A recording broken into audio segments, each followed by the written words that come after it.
बिस्मिल्लाहिर्रहमानिर्रहीम।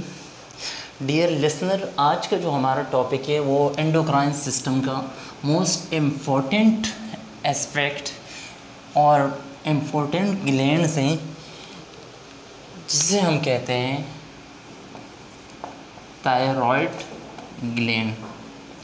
आज के लेक्चर में मेन फोकस होगा T3 एंड T4 हार्मोन, जो कि थायराइड ग्लैंड के हार्मोन है, मेन हार्मोन है थायराइड ग्लैंड की। इसकी सिंथेसिस एंड रिलीज और इसके अंदर कौन से बायोकेमिकल रिएक्शन होते हैं T3 एंड T4 हार्मोन की सिंथेसिस और रिलीज़ के अंदर मेन फोकस होगा इसके ऊपर। लेकिन इससे पहले बात करते हैं, ब्रीफ रिव्यू लेते हैं थायराइड ग्लैंड के एनाटॉमी एंड फिजियोलॉजी की। अगर हम फंक्शन की बात करें T3 और T4 हार्मोन की, तो it perform main 4 function. The first function is it responsible for mental growth. Number second function, it control the basal metabolic rate. Number third function is it increase sensitivity to adrenergic receptor. And number 4 function is it also responsible for physical growth.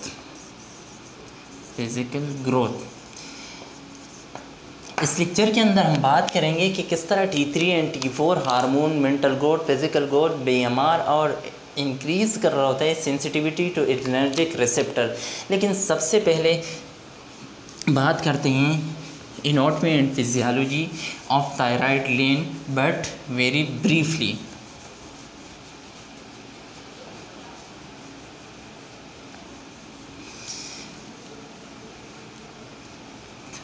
Thyroid gland is bilobe structure.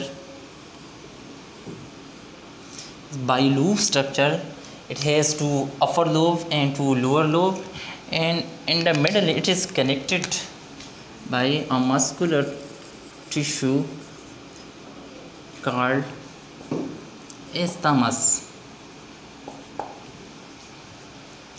इसके अलावा इस thyroid gland के अंदर cell present होते हैं और इस sales को हम कहते हैं फोलिकुलर सेल्स, जो कि कौन से सेल्स होते हैं? कोबाइडल एपिथेलियल सेल्स होते हैं। इस कोबाइडल एपिथेलियल सेल का काम होता है secretion and synthesis of T3 and T4।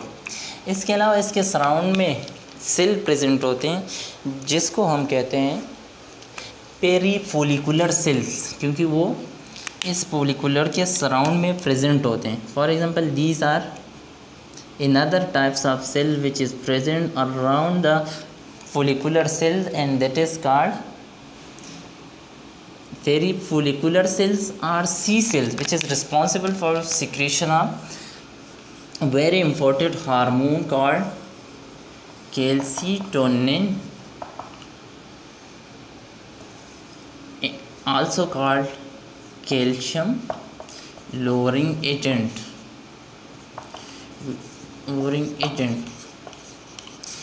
We will talk later how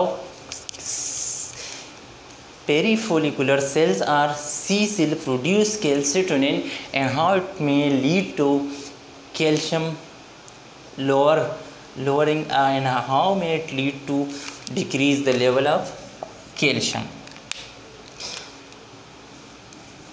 सो आते हैं उसके ऊपर T3 और T4 हार्मोन की सिंथेसिस के ऊपर कि कौन से स्टेप उसके अंदर इन्वॉल्व होते हैं। ब्रीफली हमने बात की थायराइड ग्लैंड के स्ट्रक्चर ही कि दो अपर लोब, दो लोअर लोब, इन बिटवीन के मस्कुलर स्ट्रक्चर जो आपस में दोनों लोब्स को कनेक्ट कर देते हैं, उसको हम कहते हैं दिस इज़ एस्थमस। इसके अलावा इसके अंदर 2 टाइप्स के सेल प्रेजेंट होते हैं। एक को हम कहते हैं फोलिकुलर सेल, जिसका जो कि कोबाइडल एपिथेलियल सेल्स होते हैं, जिसका काम होता है T3 और T4 हार्मोन की सिक्रेशन करना, simple. In other types of cell जो उसके सराउंड में प्रेजेंट होते हैं उसको हम कहते हैं C cells or parafollicular cell, जिसका काम होता है कैल्सिटोनिन हार्मोन की सिक्रेशन करना। कैल्सिटोनिन को हम कैल्शियम लोअरिंग एजेंट भी कहते हैं, क्योंकि ये कैल्शियम के लेवल को डिक्रीज़ कर देता है। या सिंपल हम कहेंगे कि जब इसकी कैल्सिटोनिन हार्मोन की सिक्रीशन होती है, ब्लड में इसकी क्वांटिटी इंक्रीज़ होती है, तो इट्स में lead to decrease level of calcium. लेकिन इस लेक्चर के अंदर हमारा मेन फोकस होगा T3 और T4 हार्मोन की सिंथेसिस और सिक्रीशन। ये कौन से बायोकेमिकल स्टेप इसके अंदर इन्वॉल्व होते हैं। अगर हम थायराइड ग्लैंड की लोकेशन की बात करें तो थायराइड ग्लैंड ये it is present in the neck, in front of trachea, in below the larynx. अब बहुत सारे फोलिकुलर सेल्स थायराइड ग्लैंड के अंदर प्रेजेंट होते हैं, और उस फोलिकुलर सेल्स को अगर हम ड्रॉ करें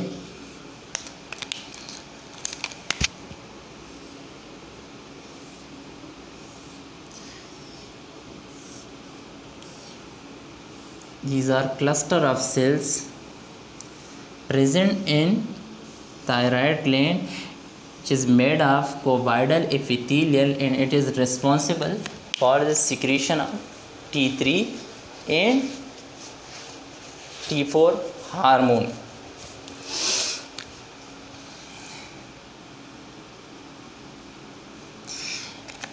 अगर हम सिर्फ एक सेल की बात करें T3 और T4 हार्मोन की सिक्रीशन और सिंथेसिस के लिए, हम एक सेल के ऊपर बात करेंगे, उसको मैं यहाँ पे ड्रॉ करूँगा और फिर हम बात करेंगे उसकी। लेकिन यहाँ पे थोड़ी सी कुछ और चीज़ें मैं आप लोगों को बताऊँ कि this membrane and this membrane these are called lateral membrane, क्योंकि ये साइड पे हैं। इस मेम्ब्रेन को बेजल मेम्ब्रेन कहते हैं, बेजल मेम्ब्रेन। और जो ल्यूमन के साइड पे हैं दीज आर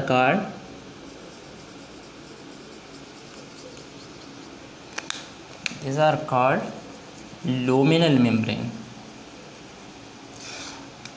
ये सेल्स आपस में मिलते हैं और दरमियान में जो स्पेस बन जाता है इसको हम कहते हैं दिस इज़ कोलाइड स्पेस। और इसके अंदर जो मटेरियल प्रेजेंट होते हैं उस मटेरियल की भी हम बात करेंगे, उस मटेरियल को हम कहते हैं कोलाइड मटेरियल। T3 और T4 हार्मोन की बायोकेमिकल सिंथेसिस कैसी होती है उसके लिए हम सिर्फ एक फोलिकुलर सेल्स को ड्रॉ करेंगे और देखेंगे कि किस तरह एक फोलिकुलर सेल्स के अंदर T3 और T4 हार्मोन की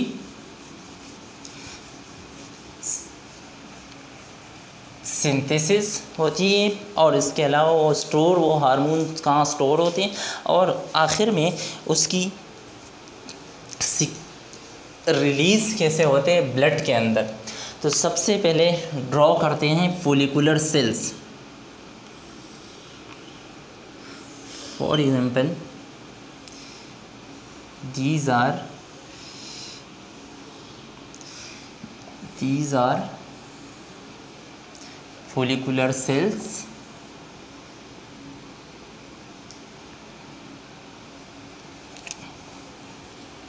या सिंगल सेल को ड्रॉ करते हैं, हमें और आसानी होगी समझने के लिए कि जो क्लस्टर ऑफ सेल्स था फोलिकुलर सेल्स जिसके अंदर बहुत सारे कोबाइडल एपिथेलियल सेल्स थे, हमने सिर्फ एक कोबाइडल एपिथेलियल सेल को ड्रॉ किया। तो ये हमारे पास कोबाइडल एपिथेलियल सेल्स है जो कि प्रेजेंट होता है थायराइड ग्लैंड के अंदर।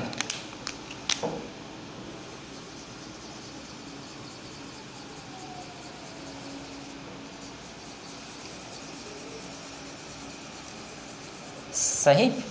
These are lateral membrane, This is basal membrane and this is luminal membrane because it is on lumen side, and this space is called colloid space. Colloid space.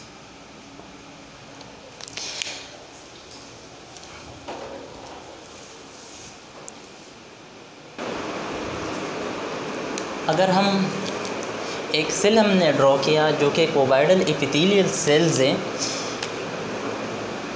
सबसे first step GI tract से हम खाने के अंदर iodide material लेते हैं और वो आयोडाइड मटेरियल जीआई ट्रैक्ट के ज़रिए ब्लड के अंदर शामिल हो जाता है और ब्लड के अंदर सर्कुलेट हो रहा होता है। For example, these are iodide material which is taken in food and absorbed by the GI tract and it's circulating in the blood. इस सेल्स के अंदर यहाँ पे स्पेशल टाइप्स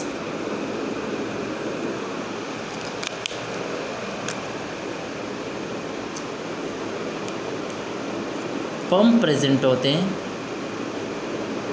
हर कोबाइडल एपिथेलियल सेल जो कि फोलिकुलर सेल्स का एक सिंगल सेल्स है, इसके ऊपर डिफरेंट या हम कहेंगे कि मल्टीपल पंप प्रेजेंट होते हैं और इसको हम कहते हैं आयोडाइड ट्रैपिंग पंप।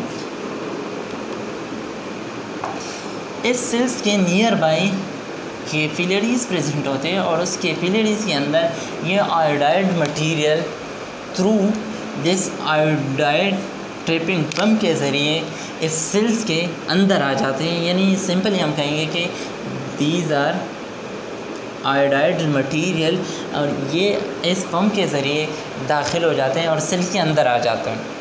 सेल के अंदर इसकी मूवमेंट होती है टूवर्ड द लुमिनल मेम्ब्रेन और ये आयोडाइड मटेरियल लुमिनल मेम्ब्रेन की तरफ मूव हो रहे होते हैं। जितने भी हम आयोडाइड मटेरियल लेते हैं और वो ब्लड के ज़रिए एब्ज़ॉर्ब हो जाता है, खुराक से जीआई ट्रैक्ट से ब्लड के अंदर शामिल हो जाते हैं या एब्ज़ॉर्ब हो जाते हैं, उसके अंदर 80% आयोडाइड मटेरियल हम वेस्ट करते हैं, मींस एक्सक्रीट करते हैं यूरिन के अंदर, and only 20% of iodide material is taken by the thyroid gland और थायरोसाइड, या थायराइड की जो सिंगल सेल्स जो सेल्स होते हैं या थायराइड ग्लैंड के सेल, इसको हम थायरोसाइड भी कहते हैं, वो 20% आयोडाइड मटेरियल को इस्तेमाल करते हैं, यूटिलाइज़ करते हैं। रिमेनिंग 80% हमारे आयोडाइड मटेरियल जो कि हम खुराक में लेते हैं ब्लड के अंदर शामिल हो जाता है, वो यूरिन के ज़रिए एक्सक्रीट आउट हो जाता है। फर्स्ट स्टेप क्या है हमारे पास कि आयोडाइड मटेरियल का इस सेल्स के अंदर दाखिल हो जाना। वो कैसे दाखिल होंगे? थ्रू आयोडाइड पंप, या हम सिंपल कहेंगे आयोडाइड ट्रैपिंग पंप के ज़रिए सेल के अंदर दाखिल हो जाते हैं और इसकी मूवमेंट होती है टूवर्ड द लुमिनल साइड। अब इस स्पेस में नंबर फर्स्ट स्टेप याद रखिएगा कि आयोडाइड मटेरियल का इस कोबाइडल एपिथेलियल सेल के अंदर दाखिल हो जाना, और कैसे दाखिल होंगे? तो आयोडाइड या आयोडीन पंप यहाँ पे प्रेजेंट होते हैं, उसके ज़रिए ये सेल के अंदर दाखिल हो जाते हैं और उस आयोडाइड मटेरियल की मूवमेंट होती है टूवर्ड द लुमिनल मेम्ब्रेन। जब इस लुमिनल मेम्ब्रेन, ये हमें पता है कि this is colloid space, this is colloid space, ये हमारे पास कोलॉइड स्पेस है। जैसे आयोडाइड मटेरियल इस लुमिनल मेम्ब्रेन को क्रॉस करते हैं, इस लुमिनल मेम्ब्रेन के साथ specialized types of enzyme attach होते हैं। उस एंजाइम का नाम है फॉर एग्जांपल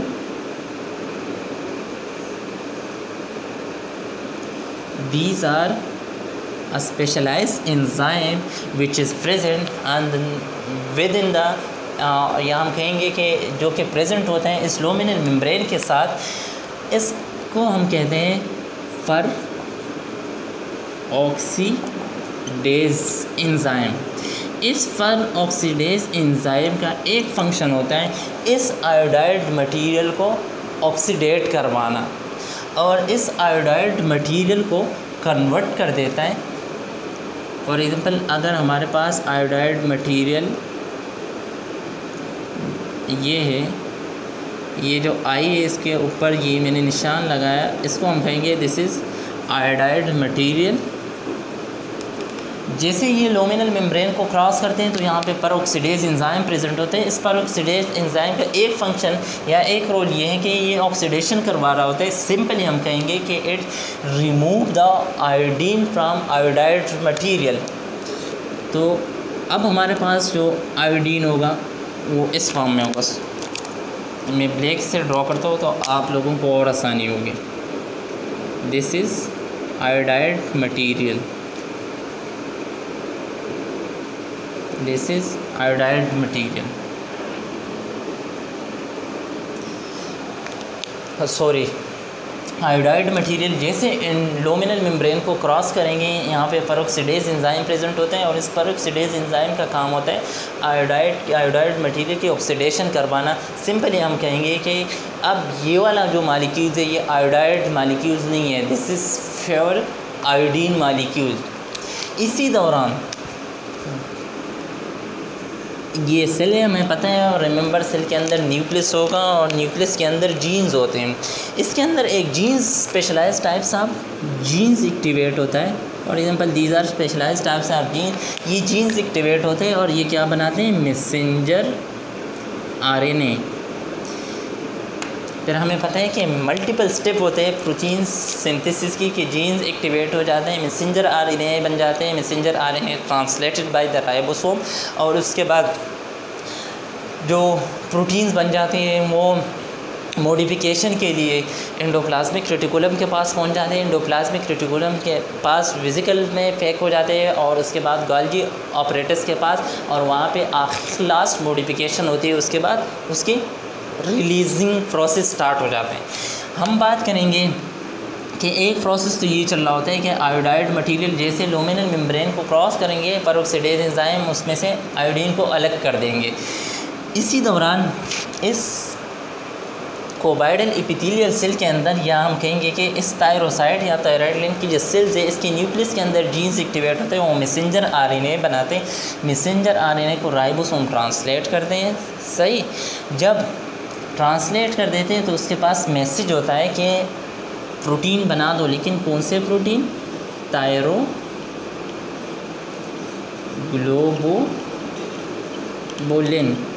और हमें पता है कि प्रोटीन थायरोग्लोबुलिन प्रोटीन है, तो किस चीज़ के बने होंगे,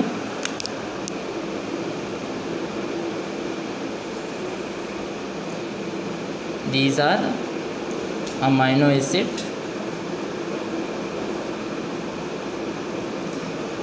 लेकिन ये स्पेशलाइज्ड टाइप्स ऑफ प्रोटीन होता है क्योंकि इसके अंदर अमाइन प्रोटीन है तो अमाइनो एसिड से बना होगा। सही, दीज आर अमाइनो एसिड। लेकिन इसके अंदर कुछ स्पेशल टाइप्स ऑफ रिंग्स होते हैं, और जिसको हम कहते हैं carbon ring. For example these are carbon ring within the thyroglobulin chain, and this carbon ring is called tyrosine. Tyrosine, इसको हम थायरोसिन कहते हैं। मैसेंजर आरएनए न्यूक्लियस के अंदर एक्टिवेट होगा, जीन्स एक्टिवेट हुआ, मैसेंजर आरएनए बना, राइबोसोम ने ट्रांसलेट किया, प्रोटीन बन गई थायरोग्लोबुलिन। ये थायरोग्लोबुलिन प्रोटीन जाते हैं एंडोप्लाज्मिक रेटिकुलम के पास, वहाँ पे ये हम कहेंगे कि ग्लाइकोसाइलेटेड हो जाते हैं और ये वेसिकल के अंदर पैक हो जाते हैं आखिर में गोल्गी ऑपरेटस के पास, और गोल्गी ऑपरेटस इसको आखिर में मॉडिफाई करके लुमिनल मेम्ब्रेन के ज़रिए पास आउट करते हैं। तो इस थायरोग्लोबुलिन प्रोटीन जो कि जिसके अंदर ये amino acid, these are amino acid chain, and इस चेन के अंदर, इस थायरोग्लोबुलिन अगर इस चेन के अंदर ये जो नज़र आ रहे हैं, दीज आर कार्बन रिंग, और इस कार्बन रिंग को स्पेशलाइज किस्म के ढांचे हैं, इसको हम कहते हैं दीज आर थायरोसिन। तो यहाँ पे मैं ड्रॉ करता हूँ थायरोग्लोबुलिन के एक मालिक्यूल्स को। ये परऑक्सीडेज एंजाइम के एक फंक्शन हमें याद है, और वो है आयोडाइड मटेरियल से आयोडीन को अलग करना।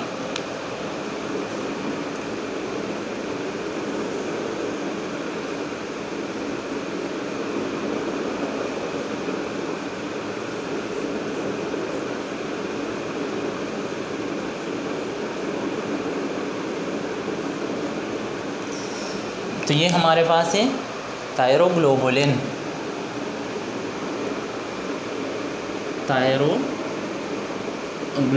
और वो हमें पता है कि कहाँ बना, इसकी सिंथेसिस कहाँ पे हुई। अब ये हमारे पास थायरोग्लोबुलिन है, दीज आर अमाइनो एसिड, और जो थायरोसिन इसके अंदर होते हैं, कार्बन के रिंग प्रेजेंट होते हैं, उसको हम कहते हैं थायरोसिन। मल्टीपल रेजिड्यू पे ये प्रेजेंट होते हैं। तो ये कंप्लीट चेन को हम नाम देते हैं थायरोग्लोबुलिन, जो कि अमाइनो एसिड और कार्बन के रिंग पे मुश्तमिल होता है या थायरोसिन पे मुश्तमिल होता है। These are specialised types of protein which is made by the thyrocyte by multiple step and eventually thrown into a colloid space. अब इस कोलाइड स्पेस के अंदर हमारे पास आयोडीन है, परऑक्सीडेज एंजाइम जो कि यहाँ लुमिनल मेम्ब्रेन पे प्रेजेंट होते हैं, और थायरोग्लोबुलिन भी यहाँ पे प्रेजेंट है। नेक्स्ट, इस एंजाइम का काम होता है इस आयोडीन मालिक्यूल्स को इसके साथ अटैच करना। किसके साथ? थायरोसिन के साथ। तो मैं ब्लैक्स यहाँ ब्लू से ड्रॉ करता हूँ।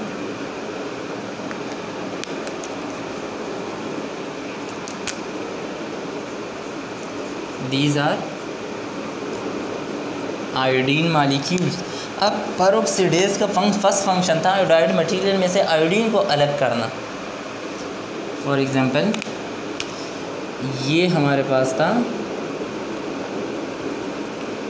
आयोडाइड मटेरियल, परऑक्सीडेज का एक एंजाइमेटिक एक्शन था, इसमें से आयोडीन को अलग करना। अब आयोडीन हमारे पास ये है। क्लियर? सो सेकंड फंक्शन इस परऑक्सीडेज एंजाइम का होता है इस आयोडीन मालिक्यूल्स को थायरोसिन के साथ बाइंड करना। तो इसको हम कहते हैं बाइंडिंग रिएक्शन।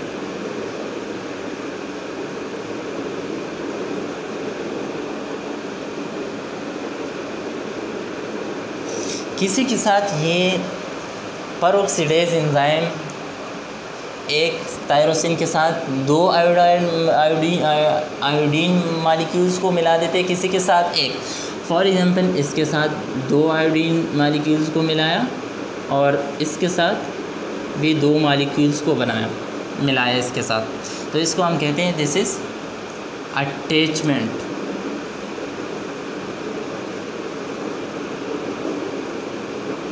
मल्टीपल प्लेस पे इस चेन के अंदर थायरोसिन प्रेजेंट होता है और परऑक्सीडेज का एंजाइम का सेकंड फंक्शन होता है इस आयोडीन मटेरियल को थायरोसिन के साथ अटैच करना। जहाँ पे थायरोसिन के साथ दो आयोडीन के मॉलिक्यूल्स अटैच हैं, हम उसको कहते हैं डाई आयोडो थायरोनिन।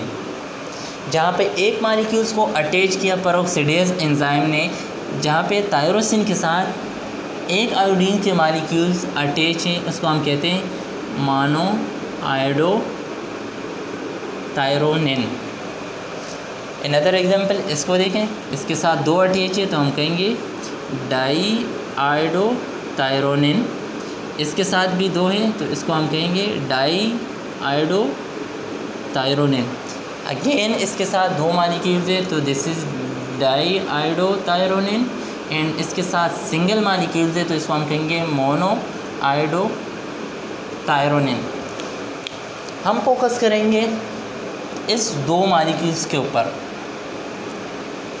सबसे पहले बात करते हैं इस मालिक्यूल्स की, उसके बाद हम बात करेंगे इस मालिक्यूल्स के।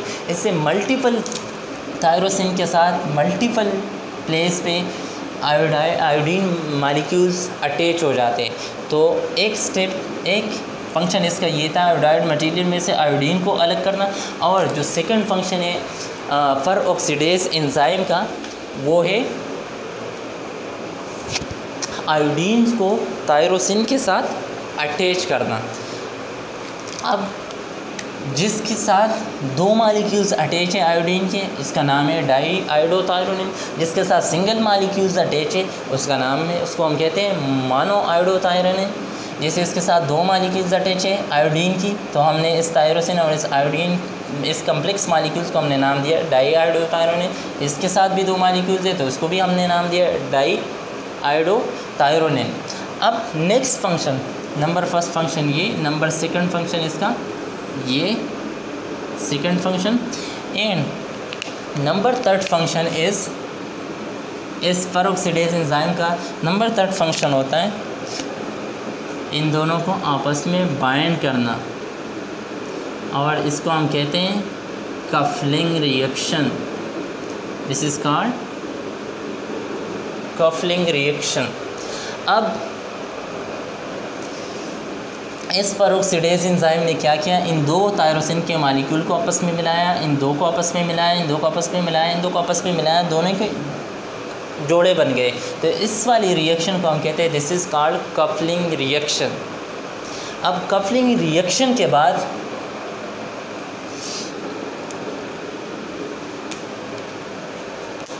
another function, number 4 and the most important function, number first, number second, number third is coupling reaction, and the fourth function is it break the chain on tyrosine residue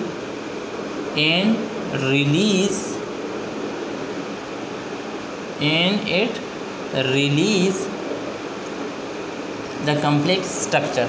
अब हमारे पास अगेन मैं इसको draw करूँ,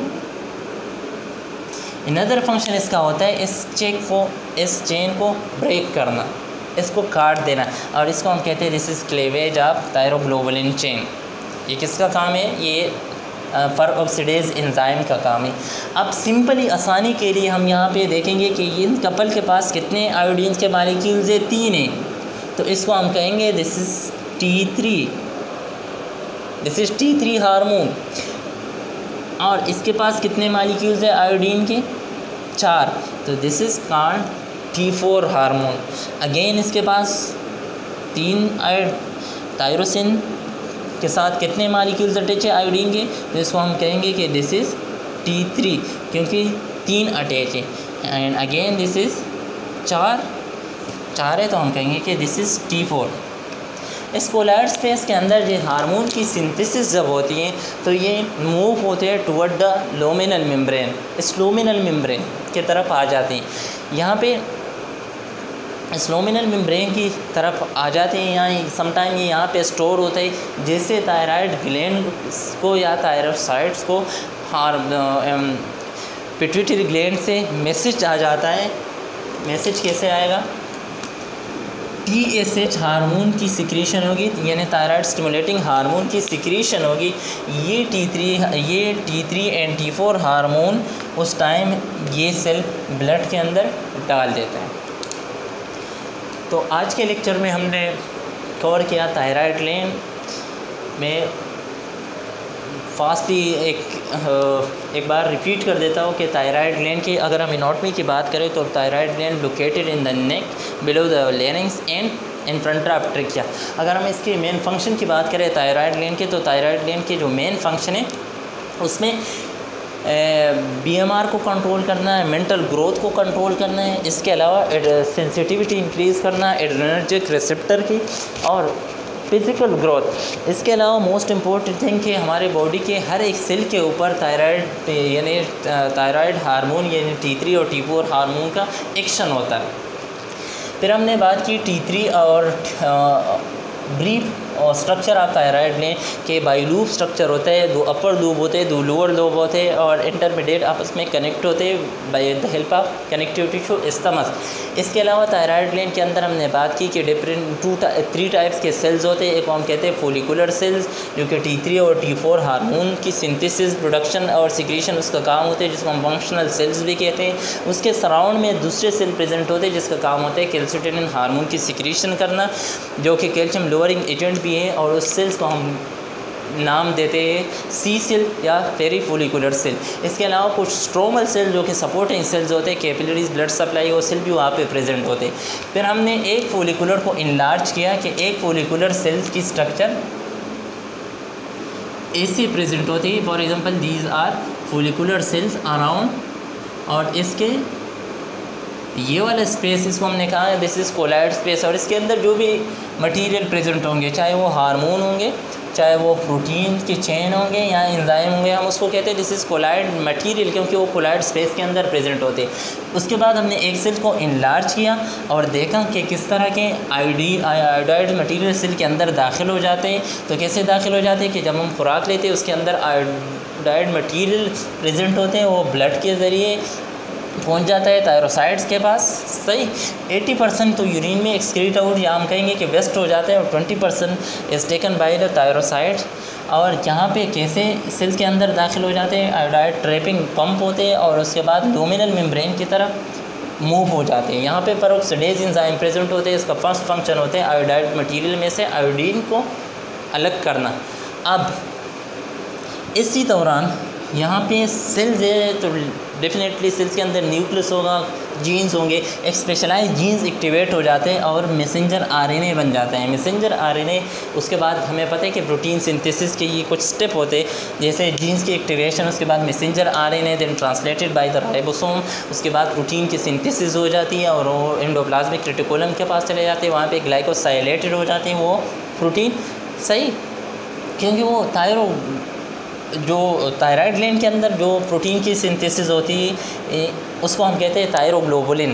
तो आखिर में endoplasmic reticulum के अंदर वो ग्लाइकोसाइलेटेड हो जाते हैं और ग्लाइकोसाइलेटेड के बाद वो वेसिकल के अंदर पैक होके आखिर में जाते हैं गाल्जी अपरेटस के पास, और गाल्जी अपरेटस के पास लास्ट में मॉडिफाई होके इस कोलाइड स्पेस के अंदर आ जाता है। इसी दौरान इस पेरोक्सिडेज एंजाइम का दूसरा फंक्शन होता है, क्योंकि अगर हम थायरोग्लोबुलिन की स्ट्रक्चर की बात करें तो वो हमें पता है कि प्रोटीन की फंक्शनल स्ट्रक्चर यूनिट क्या है, अमाइनो एसिड है। लेकिन इस थायरोग्लोबुलिन अगर हम अमाइनो एसिड की बात करें, सही, तो वो किस चीज़ का बना हुआ, कार्बन, हाइड्रोजन और ऑक्सीजन। लेकिन ये थायरोग्लोबुलिन की जो चेन है इसके अंदर ये अमाइनो एसिड है और इसके अलावा स्पेशल कार्बन के रिंग प्रेजेंट होते हैं जिसको हम कहते हैं थायरोसिन। ये मालिक्यूल फिर हमने यहाँ पे ड्रॉ किया। तो इस पेरोक्सिडेज एंजाइम का नंबर दूसरा फंक्शन था आयोडीन मटेरियल को थायरोग्लोबुलिन के चेन के अंदर थायरोसिन जहाँ पे प्रेजेंट है उस थायरोसिन के साथ अटैच करना, तो हमने नाम दिया this is attachment. Number second function इस पेरोक्सिडेज एंजाइम का था कपलिंग रिएक्शन का आपस में जोड़े बना देना।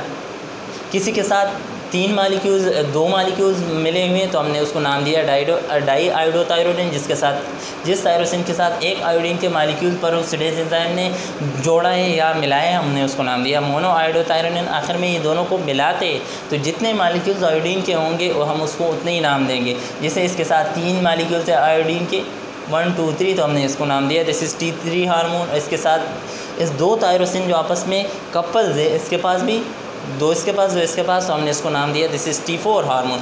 उसके बाद इसके लुमिनल मेम्ब्रेन के इस कोलाइड स्पेस के बाद ये यहाँ पे जब हार्मोन बन जाते हैं T3 और T4 तो वो लुमिनल मेम्ब्रेन के अंदर आ जाते हैं और जैसे इसको मैसेज मिल जाता है in the form of thyroid stimulating hormone by the endocrine anterior pituitary gland, then it release into circulation. Thank you so much.